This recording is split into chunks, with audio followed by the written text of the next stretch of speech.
Now, Tim Dowling co-manages 80 head of grass-fed beef cattle, calving to finish on Howe Island, Ontario. He focuses on managed rotational grazing to enhance soil life and animal productivity. He is the NFU's National Livestock Committee chairperson and a member of the Abattoir Working Group in Region 3, Ontario. So I'm Tim Dowling, along with Diane. I co-manage 80 cattle of grass-fed beef on Howe Island, which is situated in the traditional territory of the Haudenosaunee and Anishinaabeg peoples. A few years ago, we realized that affordable processing of our animals was one of our major weak points as a business, because we are entirely direct marketed. There is across the country the existence of a small abattoir capacity crisis, which includes in some areas more than a year-long wait for processing times and bookings. In Ontario, 2/3 of the abattoirs have closed in the last several decades. And so I wanted to join with other farmers in my area across Ontario and across the country in tackling this issue. Next slide, please. So as part of our work at the National Livestock Committee, we commissioned this report, Taking Stock of Abattoir Regulations, to assess and compare regulations pertaining to provincially licensed abattoirs across the country. This report was authored by Janice Lavangie. I wanted to also mention that Julia Smith was supposed to do this presentation, and was a leading passion behind its creation. However, she is at work with the floods in BC at the moment. So I'm taking over. So the Livestock Committee realized that there's a lot of variability across the country when it comes to regulating the meat processing industry. And we hope to get a basic sense of what is going on across the country in terms of the regulatory frameworks. Our hope was to understand what barriers are in the way of small farms and local food systems, and which best practices in which provinces are working well for farmers. Next slide, please.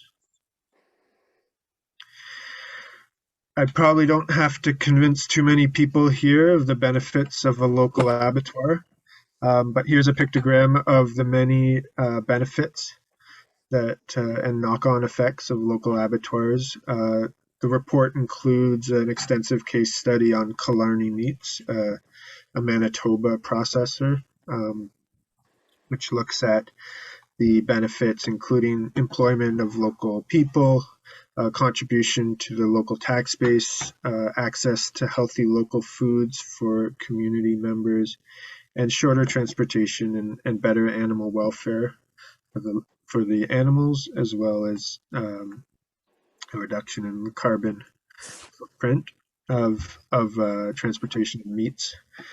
Beyond the benefits to the local economy, if we take a look at the bigger picture, we can see that what types of slaughter facilities a community has access to determines what kind of food they will have access to.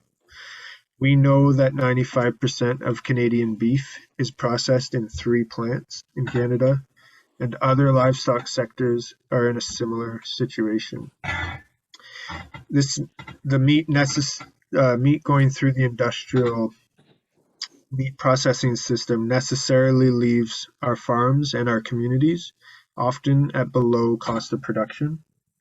If we have no or few local slaughter facilities, as many Canadian communities are experiencing, we will have no alternative but to support the corporate meat industry.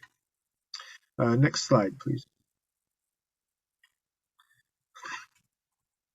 So a brief overview of the regulatory frameworks in Canada regarding slaughter facilities. There's 2 levels, federal and provincial. In Canada, the federal licenses are overseen by the Canadian Food Inspection Agency, which means that meat can be sold intra-provincially and also for export. At the provincial level, the regulations are different in each province according to each province's food safety legislation, their guidelines and codes, which have been developed over time in each province's unique circumstances and history. This results in a pretty complicated patchwork of rules and regulations across the country. This report focuses on provincial licensing for abattoirs, as this is where we have the most opportunity to make change to policy. Next slide, please. So what are some of the barriers of the regulatory frameworks? Well, regulatory frameworks will almost always advantage larger players in an industry because they are able to spread the cost of regulation over more units produced. In this case, more animals slaughtered and more meat cut. Regulators and policymakers must recognize this and design regulations that keep scale in mind, especially in the food system, if our goal is to preserve resilient local food systems. One-size-fits-all regulatory frameworks burden smaller operators, and the reduction in smaller operators, at least in Ontario, is there for everyone to see. Next slide, please.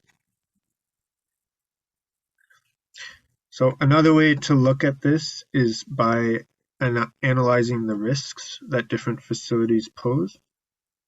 You can see in this matrix, there's a column of low consequences. Basically, risk is distributed by the likelihood of an event happening and the corresponding severity of the consequences of that event happening. So in this case, we're talking about a foodborne illness outbreak at a meat processing facility.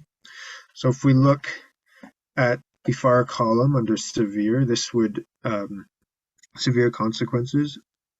This would correspond with sort of an outbreak of an illness at a large or mega meat processing plant, and so thousands or tens of thousands of people could be or more could be affected by a breakdown in food safety. If you look at the low column under consequences, this represents the risk range for low or small and medium-sized abattoirs. So by looking at this matrix, we can see that different sized plants have different risk ranges. Something for more research, which I'll sort of note later, is the likelihood aspect. Are foodborne illness outbreaks more likely at larger plants? It seems that way, but we don't have any good research to back that up. And so this matrix is a way to look at the corresponding risks of different sizes of facilities, and how do we pair the corresponding regulatory frameworks to that risk is one way to look at designing regulatory frameworks. Next slide, please. Another way that these work is using multiple barriers to protect against risk. You can see in this one model of this as described as a Swiss cheese pandemic model. There's different ways that we can protect ourselves from getting an airborne virus. Masking, social distancing, getting the vaccine, this kind of stuff, staying home. But there are weaknesses in all those ways of protecting ourselves. But if we use them all, we're more likely to be successful in protecting against the event we're trying to avoid. In the case of abattoirs, the report asks us to consider whether smaller abattoirs require as many layers of protection as the mega processor. The reality is that most regulations in this sector are made to protect against problems at plants of all sizes, and most likely for the largest plants where that's the most risk. So the regulations are designed to protect against risk at large facilities, and smaller facilities need to just, pay the cost of that regardless. And so that's a burden on small operators. Okay, next slide, please. So the report looks at specific parts of the regulation. So we'll go through a few of those. Built infrastructures, the first one. So regulations in different provinces have rules that require abattoirs to have certain physical infrastructure that can put more cost onto smaller operators than larger. Some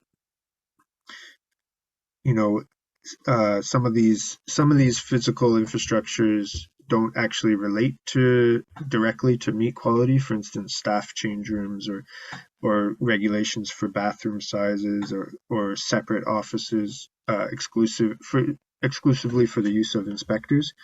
And so we can look at how this plays out across different provinces.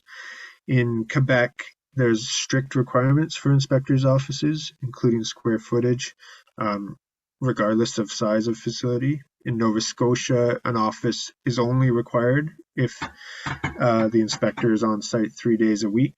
And in Newfoundland, the inspector must be full-time in order to require their own physical space within every facility. So as you can see, different provinces have adjusted and accommodated their rules based on size of facility in order to sort of mitigate the burden on smaller facilities in those provinces.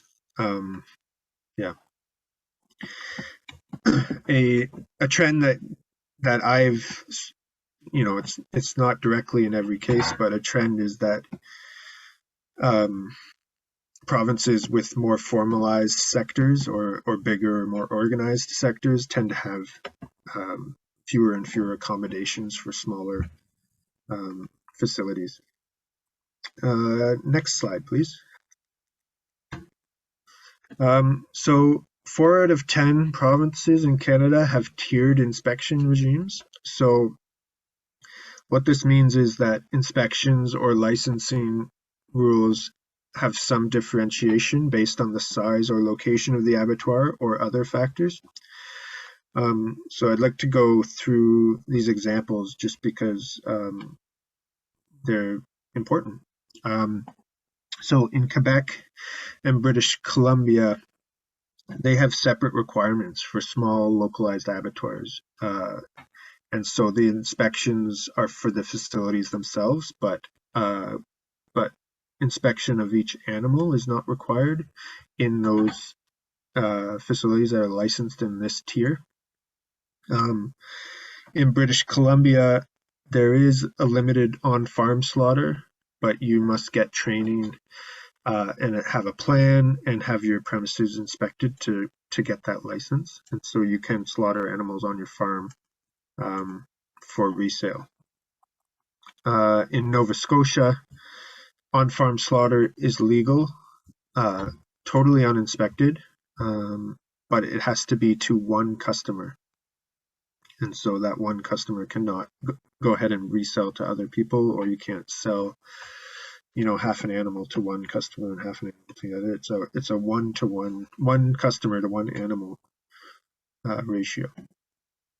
In Alberta, you can sell a live animal to one customer and then assist them in on-farm slaughter, also uninspected. In Alberta, also, there's a permit for mobile butchers or slaughter units to slaughter on farm for legal sale to one customer. Nova Scotia and Alberta, they permit farmers to bring animals slaughtered on farm to processing facilities for cut and wrap for sale to, again, one customer. In Ontario and Manitoba, amongst other provinces, have one tier of inspection for all abattoirs in the province. In other words, any slaughter facility in the province is under the exact same regulations as any other one. So there is no differentiation in those provinces.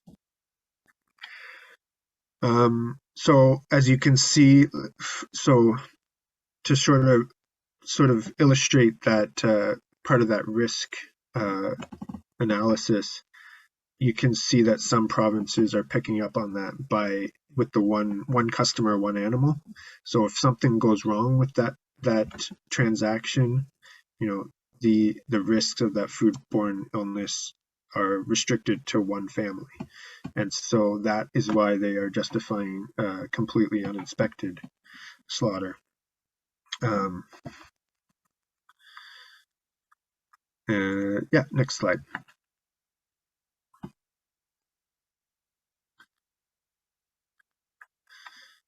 Okay, mobile abattoirs.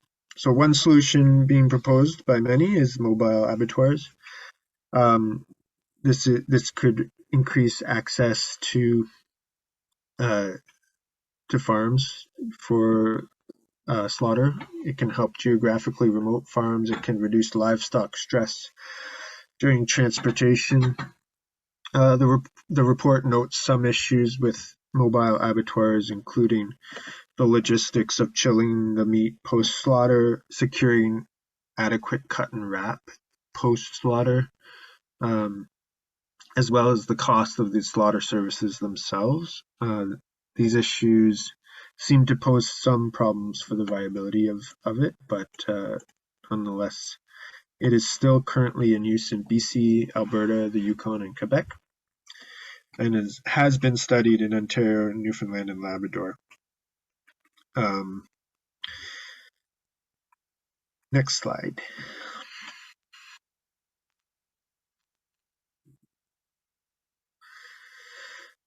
So there are a few other things that the report delves into a bit is regarding inspectors.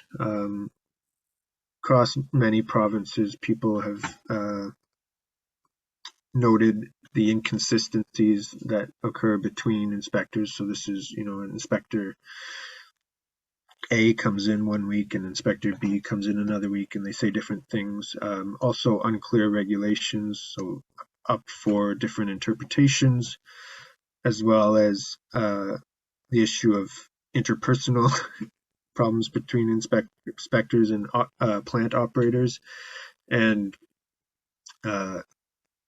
the sort of constant improvement model of regulation, in which the inspector is always looking for some issue, and so that can get quite costly for small operators. And actually in Ontario, a lot of work has been done to put extensive detail on procedures for the inspectors, but differences between inspectors still remains. So this is kind of the issue that is in need of a solution. Record keeping varies across provinces, the burden of it, how much of it is required. Facilities often need to hire extra staff. Technology to streamline record keeping can be expensive, and so larger facilities are better positioned to deal with record keeping requirements. And the same is true for waste disposal. It's a necessary and environmentally appropriate part of running an abattoir, but dealing with the waste water and the waste, the bio waste is expensive and falls disproportionately on smaller abattoirs. Next slide, please.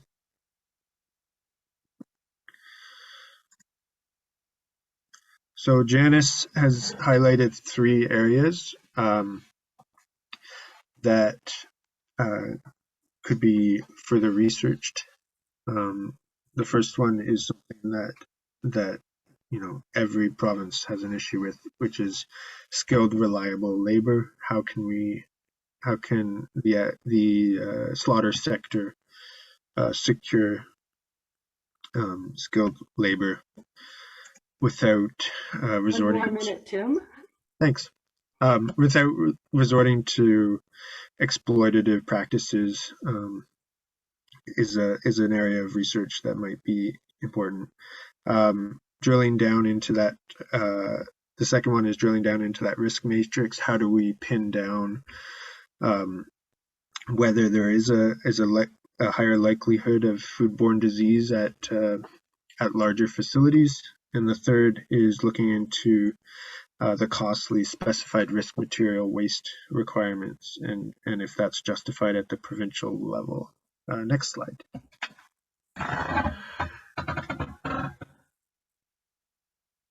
Yeah, so this is the last slide. The next steps for this report. The Livestock Committee is looking to develop connections between livestock farmers in different regions of the country, exchanging information on the best practices and frameworks for local food systems across the provinces, what's working, what isn't, and to strengthen our advocacy to policymakers by being able to point to successful stories in other provinces. And so I've left my email on the slide. If you would like to get involved in this work, you can contact me at my email, doublejfarms@gmail.com. If you want to help deal with the small abattoir crisis, capacity crisis in your area. That's it. Thanks for listening.